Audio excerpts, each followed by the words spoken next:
le monde. Alors, comme Félix l'a mentionné, mon nom est Maude Lapointe. Puis, je suis à la QDR là, depuis déjà un certain temps à titre de bénévole, d'employé, de conférencière aujourd'hui. Donc, comme Félix l'a mentionné, je suis avocate depuis quelques années déjà. Et puis, ce soir, on va parler ensemble là, du bail en milieu de vie pour personnes aînées. Donc, simplement pour faire un petit tour d'horizon, je vais parler du bail de logement en général, puisque le bail en résidence privée pour aînés est sensiblement le même que le bail régulier. Donc, si vous n'habitez pas nécessairement en résidence privée pour aînés, cette conférence s'adresse également à vous. Puis, donc, on va faire un tour d'horizon des différents aspects, des pratiques interdites et des droits et des obligations là, en tant que locataire. Qu'est-ce qu'un bail de logement? Donc, ici, vous avez la définition d'un bail de logement. Donc, c'est un bail, c'est en fait un contrat, donc qui lie le locataire et le locataire. En échange de ce contrat-là, il y a un paiement du loyer. Ce paiement du loyer-là vous permet de demeurer dans le logement et vous assure la jouissance paisible des lieux. Donc, on a une seconde définition ici qui est sensiblement la même chose. Il s'agit toujours d'un contrat de location entre le locataire et le locataire. Ce dernier, donc le locataire qui est le propriétaire, donc lorsqu'on fait référence à locataire, c'est propriétaire. Donc, le propriétaire s'engage par le bail moyennant le paiement du loyer à offrir la jouissance paisible du lieu loué. Puis le bail, les règlements de l'immeuble doivent être rédigés en français. Toutefois, c'est possible là, de s'entendre sur l'utilisation d'une autre langue. Donc, par exemple, il pourrait être mentionné que les échanges peuvent être en anglais si on est, par exemple, un propriétaire anglophone et un locataire anglophone. C'est important aussi de savoir que le bail de logement ne s'applique pas nécessairement à toute location de milieu de vie. Par exemple, le bail de logement ou n'est pas un bail de logement, plutôt le bail qui est situé, une chambre qui est située dans un établissement hôtelier. Donc, quand on loue une chambre à l'hôtel, même si on loue un espace, le bail de logement ne s'applique pas. C'est la même chose aussi lorsque on loue là, une chambre dans une maison puis qu'on n'a pas notre propre salle de bain, notre propre entrée-sortie. Donc, tout ce qui est bail de logement ne s'appliquera pas non plus à cette location-là.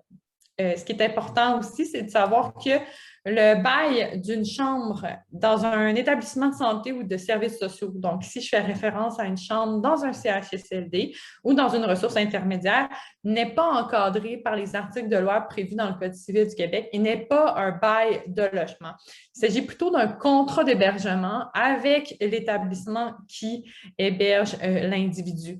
Donc, il faut savoir qu'on ne rentre pas dans tout ce qui est bail de logement lorsque quelqu'un est hébergé dans un CHSLD, que ce soit un CHSLD privé ou public. On parle vraiment là, à ce moment-là de contrat d'hébergement. De plus, lorsque on est dans un CHSLD public, les tarifs sont fixés là, les tarifs, la contribution de l'usager est fixée là, par règlement. Donc, ce n'est pas l'établissement qui peut décider du loyer, donc de la contribution, en fait, qui sera à payer.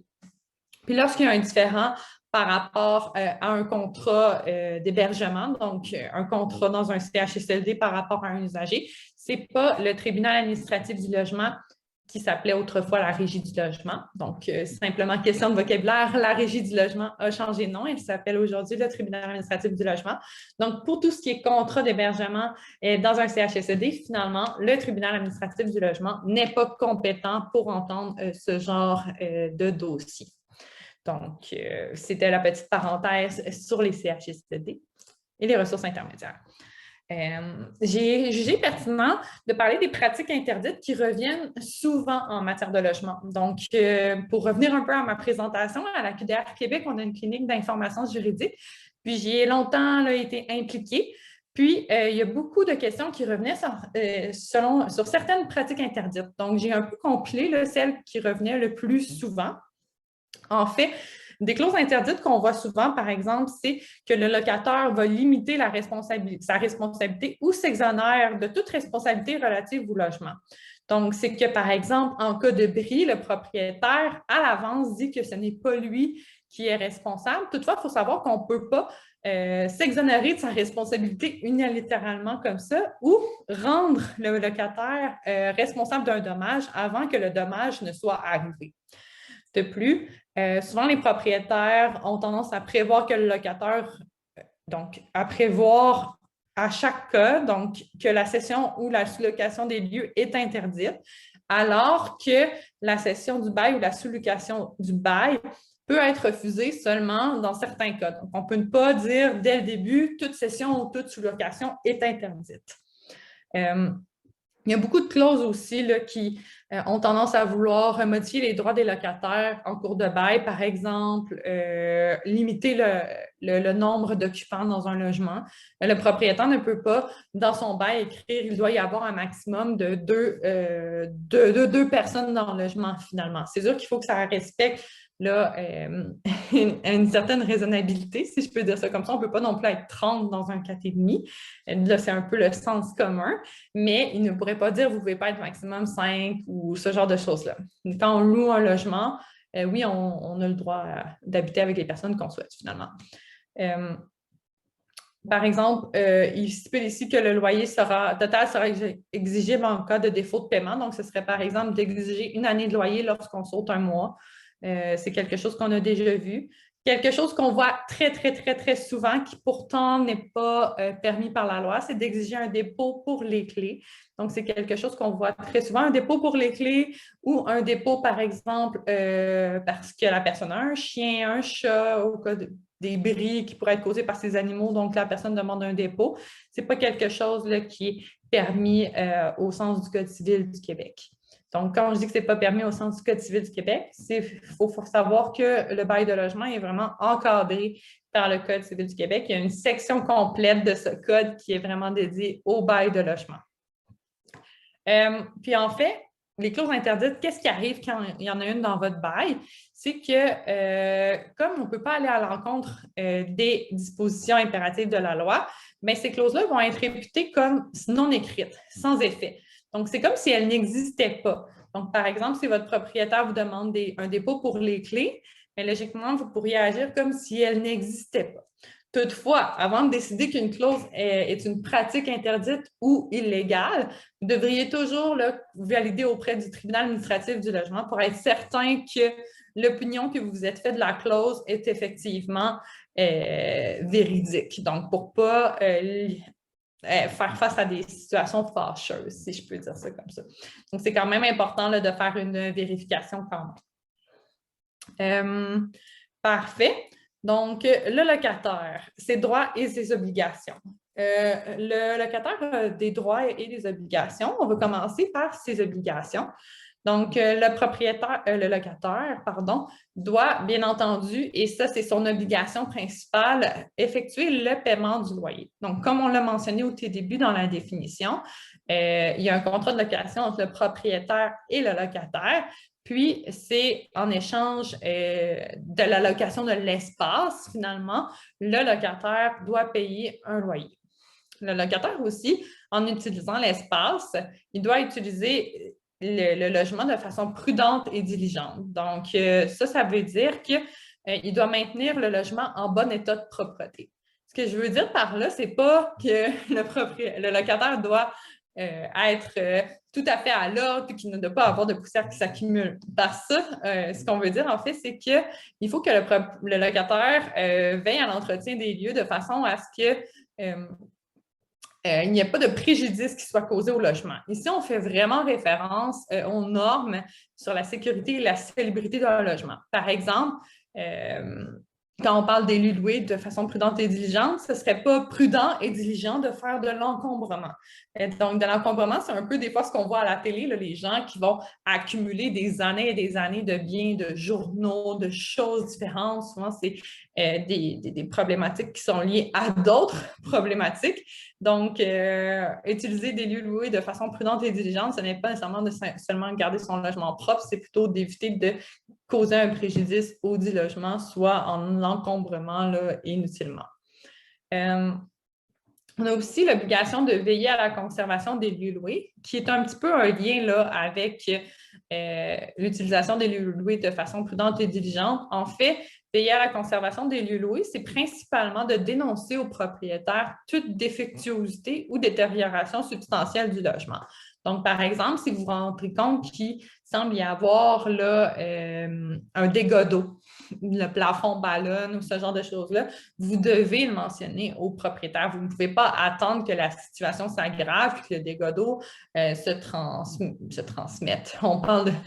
On est trop dans le virus se transmet, je voulais dire plutôt se propage aux autres pièces. Donc, c'est l'obligation un petit peu de s'assurer que le logement est en bon état. Parce que, veut pas, le propriétaire n'est pas là en permanence. Donc, il ne peut pas voir, par exemple, si une fissure importante apparaît sur un mur ou si un dégât d'eau se prépare. Donc, c'est plutôt une obligation de dénoncer de la part du locataire. Mis à part ces obligations principales, le locataire a également un droit au maintien dans les lieux. En fait, ce droit-là, c'est un droit personnel qui appartient au locataire, mais aussi à toutes les personnes demeurant au logement. Puis ce droit-là au maintien dans les lieux se traduit dans différentes situations, comme par exemple au droit au renouvellement du bail automatique, le droit de demeurer dans le logement si le locataire principal décède. Il y a certaines modalités qui doivent être respectées. Bien entendu, c'est le droit aussi de demeurer dans le logement et d'y habiter. Puis, en fait, ce qu'il faut comprendre, c'est que le droit au maintien dans les lieux, ça permet vraiment au locataire d'avoir une certaine stabilité. Donc, le logement ne peut pas être pris n'importe comment, n'importe quand. Tout est vraiment encadré. Donc, c'est le droit vraiment principal du locataire. Puis, en allant à la diapositive suivante, en fait, qui parle plutôt du propriétaire, donc ses droits et ses obligations, on voit vraiment là, ici la reprise de logement. Donc, pour aller directement à la reprise de logement puis faire un comparatif avec le droit au maintien dans les lieux, c'est que le propriétaire a le droit à la reprise du logement, mais cette reprise-là est vraiment encadrée par la loi. Donc, le propriétaire ne peut pas reprendre le logement pour y faire des rénovations, par exemple. Il faut vraiment que ce soit pour y habiter lui-même, loger ses enfants, loger un parent ou un allié dont il est le principal soutien. Donc, il faut vraiment que ça respecte ces critères-là. Et ça vient assurer là, une certaine stabilité au droit au maintien dans les lieux du locataire. Pour faire un petit parallèle avec l'actualité aussi, on entend beaucoup parler des reprises de logements un petit peu frauduleuses où le propriétaire va reprendre le logement en y mentionnant que c'est pour y habiter lui-même. Finalement, faire beaucoup de rénovations dans ce logement-là, puis le quitter au bout d'une année et le relouer à fort prix. Donc, c'est des cas qu'on voit de plus en plus, particulièrement là, dans les grands centres urbains comme Montréal et Québec. Donc, si jamais vous avez des doutes que le propriétaire souhaite reprendre le logement parce que, par exemple, vous ou votre proche payait un loyer qui est excessivement bas comparativement au marché, vous pouvez vous poser des questions, puis il est possible de s'adresser au tribunal administratif du logement pour contester une reprise de logement. En plus, il faut savoir aussi qu'il existe une exception, puis ça, c'est une exception qui a été ajoutée au cours des dernières années. C'est une exception qui est importante de savoir, c'est que lorsque le locataire qui est visé par la reprise de logement est âgé de plus de 70 ans ou plus, qu'il occupe le logement depuis au moins 10 ans et dont le revenu est égal ou inférieur au revenu maximal lui permettant d'être admissible à un loyer à logement modique. Donc ça, vous pouvez consulter pour savoir quel est le montant là, admissible pour un loyer modique. Le propriétaire ne peut pas reprendre le logement. Donc, il est le locataire qui a plus de 70 ans, a un faible revenu et y habite depuis 10 ans, bénéficie d'une exception, justement parce que souvent, c'est ces gens-là qui étaient visés par les reprises de logement qu'on peut qualifier de frauduleuses. C'est souvent des gens qui sont établis dans leur quartier depuis de nombreuses années et qui paient des loyers qui sont vraiment en dessous du marché. Bien sûr, cette exception-là fait, elle aussi, ses propres exceptions. Donc, on ne rentrera pas dans ces détails-là, mais vous pouvez consulter le site Internet d'Éducalois pour vraiment en lire un petit peu plus sur cette exception-là, puis les modalités de reprise du logement, si jamais vous avez vraiment des questions précises. Pour revenir au tout début de la diapositive, Le propriétaire doit garantir le bon état de réparation de toute et le bon état d'habitabilité des voyons, j'ai de la misère, et le bon état d'habilité des lieux loués. Donc, ce que ça veut dire, c'est que les lieux sont habitables finalement. Donc, il faut que lorsque vous prenez possession du logement, que ce soit un logement qui soit en bon état d'habilité, c'est-à-dire que ce soit un logement qui ou dans lequel vous pouvez habiter finalement, qui ne manque pas de fenêtres, qu'il est bien chauffé, que le chauffage est disponible si on est l'hiver, par exemple, ce genre de choses. Pour l'entretien des lieux loués, donc c'est une obligation du propriétaire. Le propriétaire doit s'assurer que les lieux loués sont habitables durant toute la durée du bail, comme je l'ai mentionné. Il doit également réparer le logement si c'est nécessaire. Donc, par exemple, si une fenêtre est brisée, si le chauffage manque, c'est le propriétaire qui doit faire les démarches pour réparer ces choses-là. Bien entendu, s'il s'agit de petites réparations courantes ou de la faute du locataire, à ce moment-là, c'est au locataire plutôt d'effectuer les réparations. De plus, il faut savoir aussi que selon les modalités de la loi, le propriétaire a le droit de visiter ou d'accéder au logement. Bien entendu, il faut, c'est selon certaines modalités. Donc, le propriétaire ne peut pas cogner chez vous et dire bonjour, je viens visiter. Donc, pour connaître là, vraiment les modalités de visite et d'accès au logement, je vous invite également à consulter le site d'Éducalois parce que faire le tour avec vous aujourd'hui, ça pourrait peut-être être barbant. Il y a beaucoup de modalités différentes selon la situation. Par exemple, est-ce qu'il s'agit de réparation urgente et nécessaire? Est-ce que c'est pour relouer le logement? Est-ce que c'est pour vendre les meubles? Donc, tout ça est entouré d'avis qui doivent être donnés dans tel ou tel délai, de visites qui doivent s'effectuer en telle et telle heure. Donc, c'est bien important là, si vous recevez un avis concernant la visite ou l'accès au logement, de connaître vos droits. Puis, vous pouvez visiter justement le site d'Éducalois pour connaître les dispositions spécifiques aux différents types de visites. Maintenant, enfin, on va parler de la différence entre la sous-location et la cession de bail. C'est sûr que là, ici, quand on parle de sous-location et cession de bail, on peut se demander c'est quoi un petit peu le lien avec sans parler nécessairement des résidences privées pour aînés, mais du milieu de vie des aînés. C'est qu'en fait, il faut savoir que les aînés aussi peuvent sous-louer ou céder leur bail. Par exemple, si un aîné, c'est une question qu'on a eue à plusieurs reprises en fait, puis on s'était vraiment beaucoup posé la question à la QDR, est-ce qu'en résidence privée pour aînés, on peut céder son bail? Puis, on a fait plusieurs recherches et la conclusion à laquelle on en est venu, c'est oui, en autant que la personne respecte les modalités qui sont prévues au bail. Donc, par exemple, il faut savoir que l'on ne peut pas mettre fin à son bail si en cours de bail, si, par exemple, on trouve que le loyer est trop cher. Par exemple, j'ai loué en juin, puis là, je suis rendue en octobre, puis finalement, je me rends compte que le loyer est trop cher, puis je ne veux plus habiter dans cette résidence-là. Je ne peux pas mettre fin à mon bail unilatéralement, pardon. Donc, ce que je pourrais faire, c'est que je pourrais céder mon bail à un autre aîné qui souhaiterait y habiter. Donc, c'est sûr que c'est vraiment pas quelque chose qu'on a vu souvent, mais c'est quelque chose qui existe. Donc, sachez-le. On va quand même faire la différence entre une sous-location et une cession de bail. En fait, quand on parle de sous-location, on parle vraiment là, de louer en tout et partie un bien dont on est soi-même le locataire. Donc, on sous-loue notre bail, on demeure locataire. Ce que ça veut dire, c'est qu'il y a le propriétaire, il y a vous en tant que locataire et il y a un sous-locataire en dessous de vous. Donc, vous conservez là, votre logement et vous conservez également tous les droits et les obligations liées à ce logement-là. Ce qui veut dire, c'est que, par exemple, si votre sous-locataire décide d'arrêter de payer le loyer ou ne remplit pas ses obligations, mais c'est vous qui demeurez responsable du sous-locataire.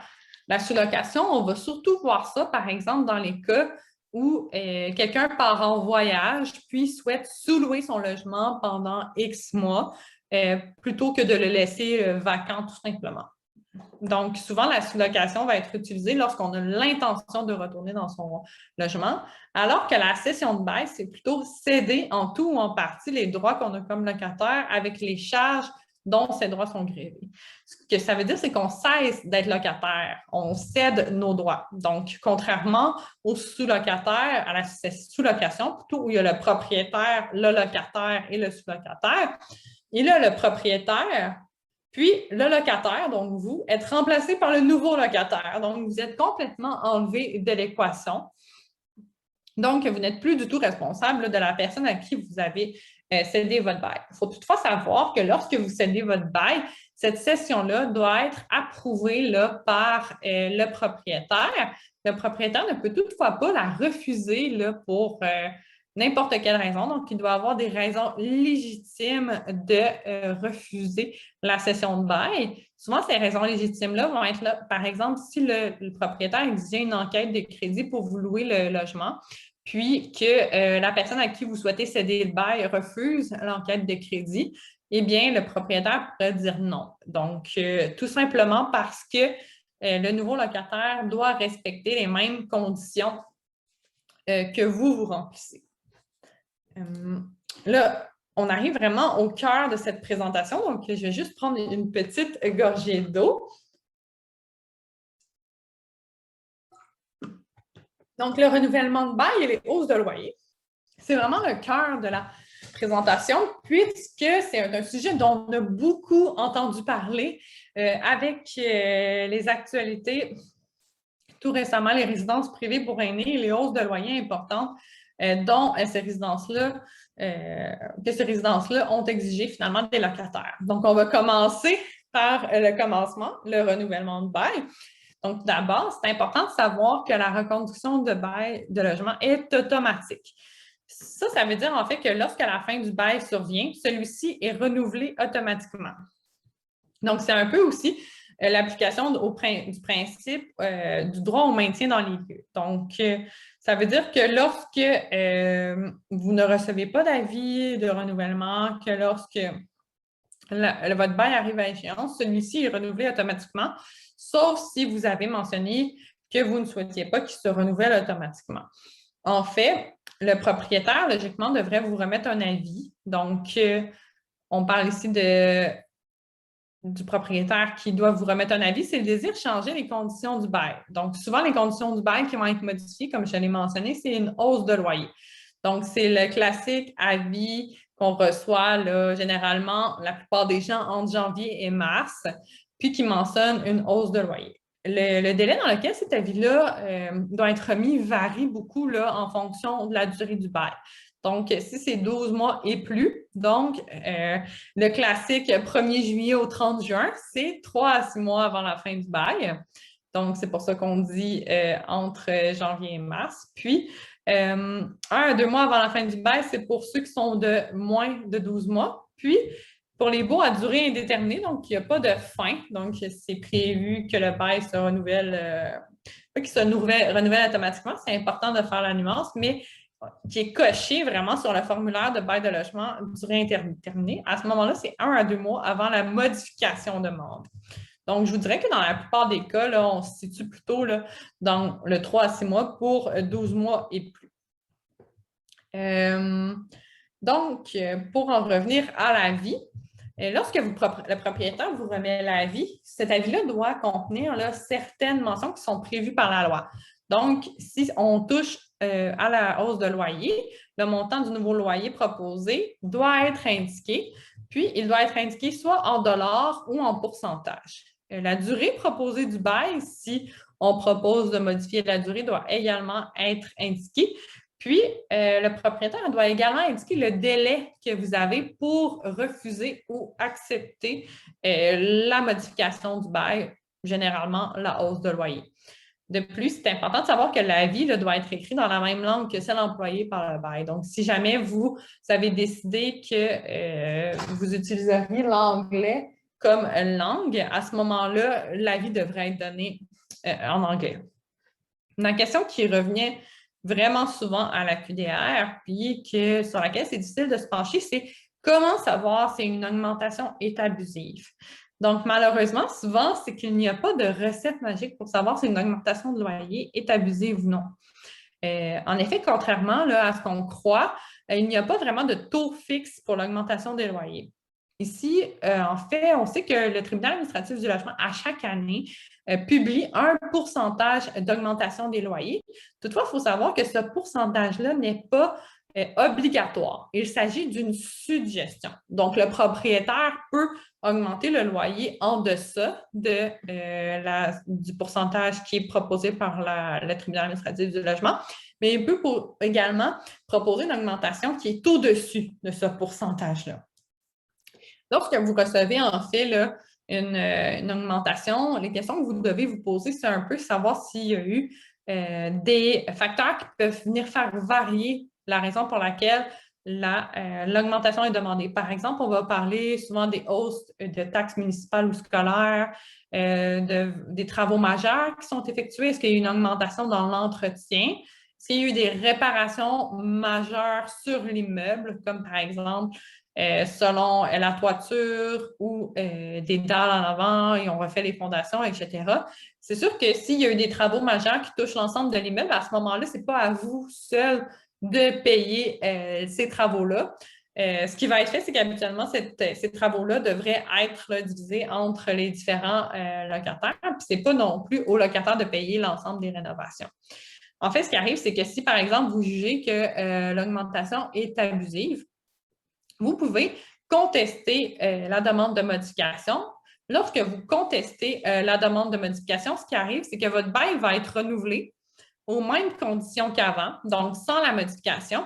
Ça va être au propriétaire de s'adresser au tribunal administratif du logement pour faire fixer le loyer. Puis à ce moment-là, le tribunal va vraiment utiliser une grille dans laquelle ils vont demander plusieurs documents au propriétaire avec les documents qui prouvent, qui justifient finalement la demande d'augmentation de loyer. Donc, lorsqu'on reçoit une hausse de loyer, la question à se poser, c'est comme pourquoi est-ce que j'ai une hausse? Est-ce qu'elle est abusive? Est-ce qu'il y a eu des facteurs qui pourraient faire varier le prix du logement? Puis, si vous souhaitez la refuser, ben, il faut savoir que c'est un droit. Vous pouvez refuser l'augmentation de loyer. Puis à ce moment-là, vous ne mettez pas fin à votre bail en refusant l'augmentation de loyer. La balle est plutôt dans le camp du propriétaire. Puis à ce moment-là, c'est à lui de s'adresser au tribunal administratif du logement pour faire fixer le loyer conformément à la grille du tribunal administratif du logement.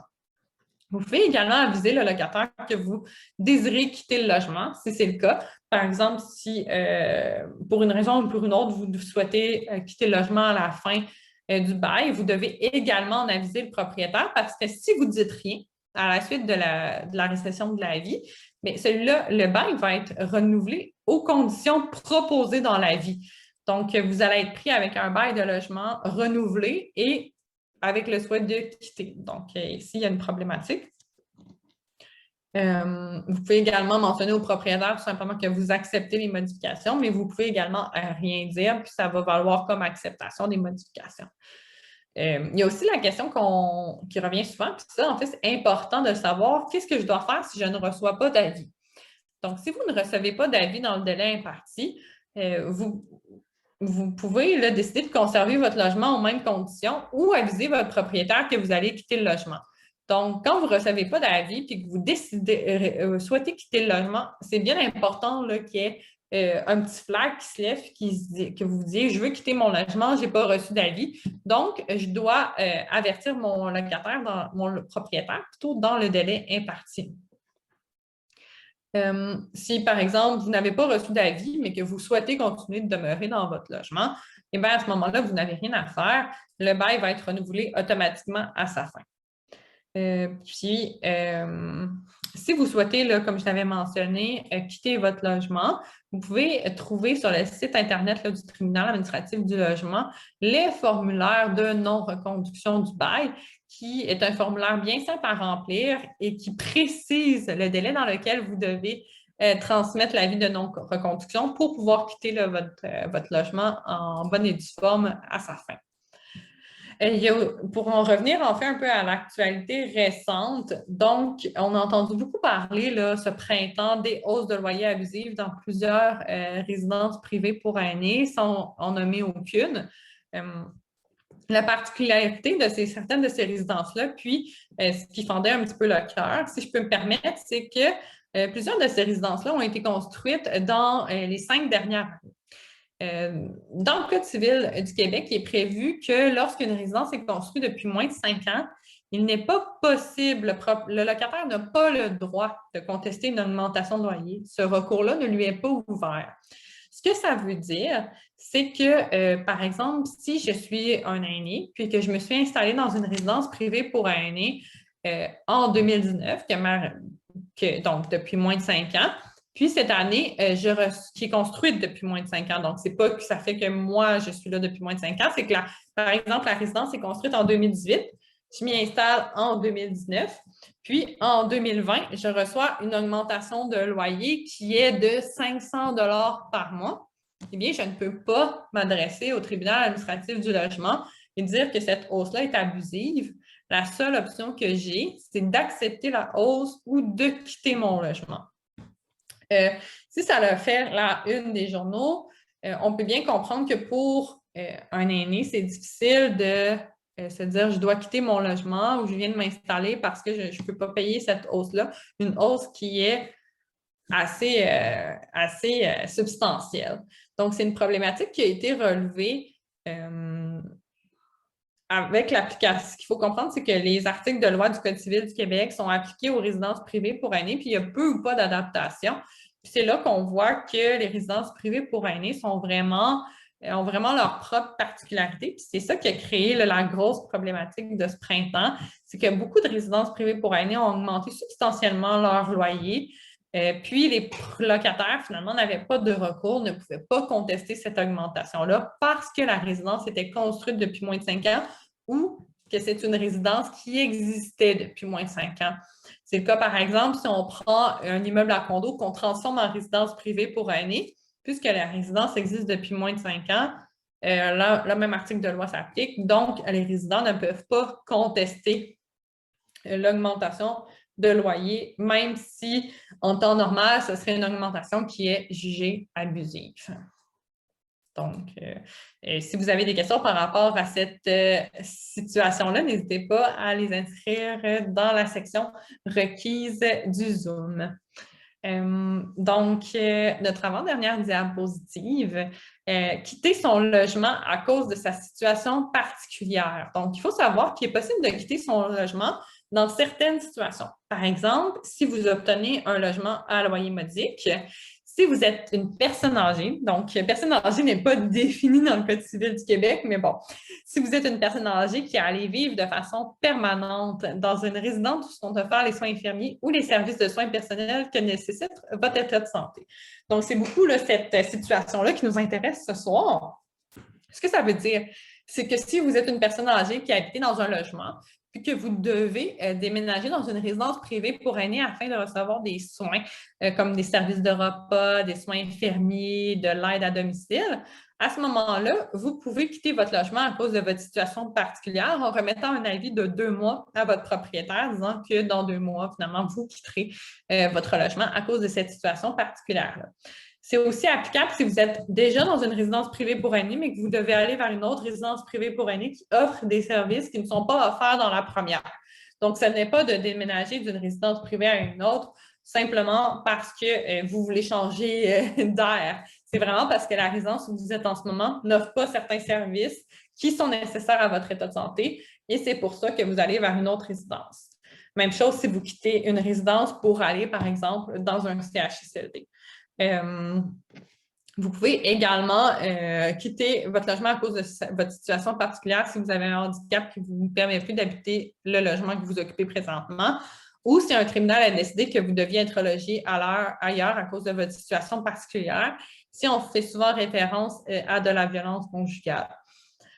Quitter son logement à cause de sa situation particulière, ça ne se fait pas simplement en appelant son propriétaire et en disant bonjour, je quitte dans 2 mois parce que je dois aller dans une résidence privée pour aînés.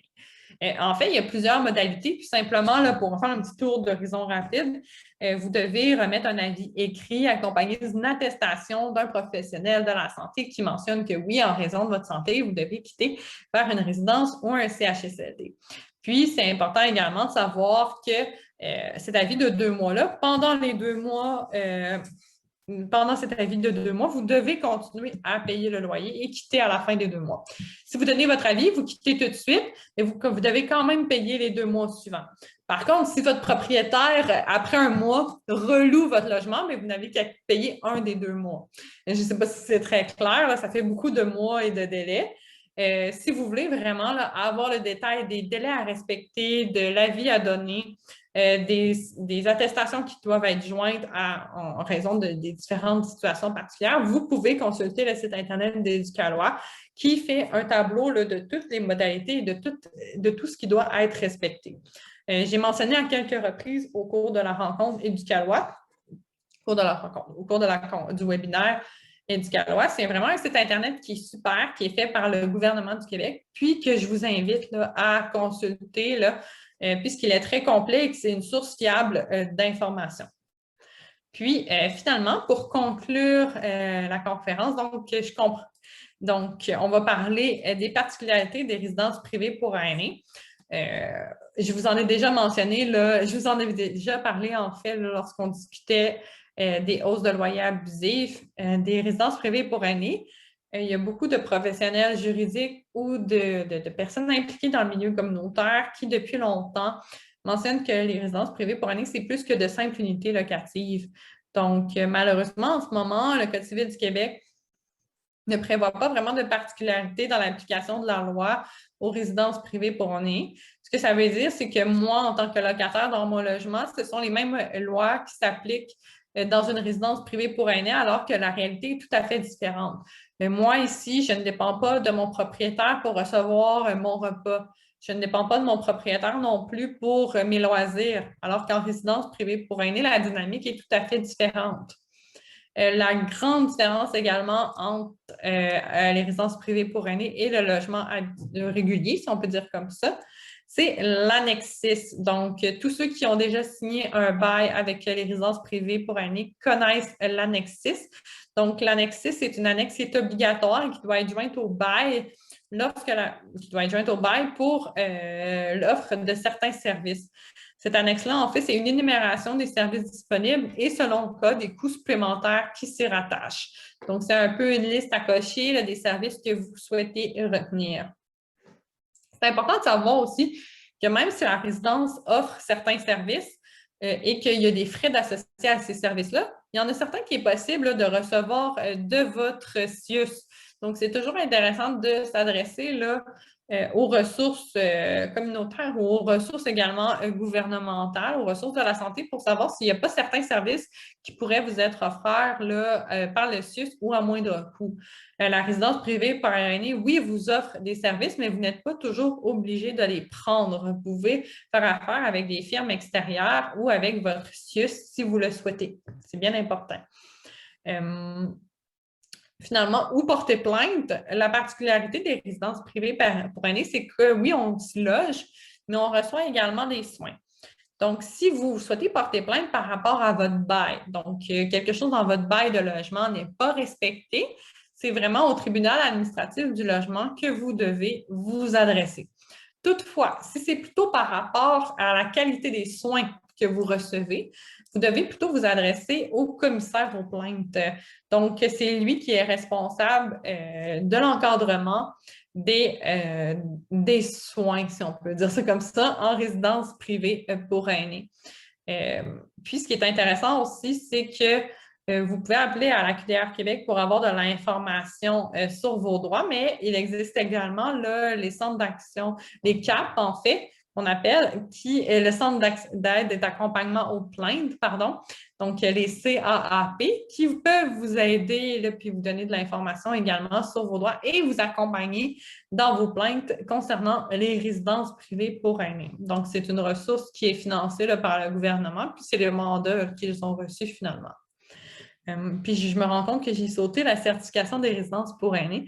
En fait, il faut savoir que les résidences privées pour aînés, certaines sont certifiées, puis ce que ça veut dire, c'est un peu un saut du gouvernement qui vient dire que les résidences là, respectent ce qui est prévu par le règlement.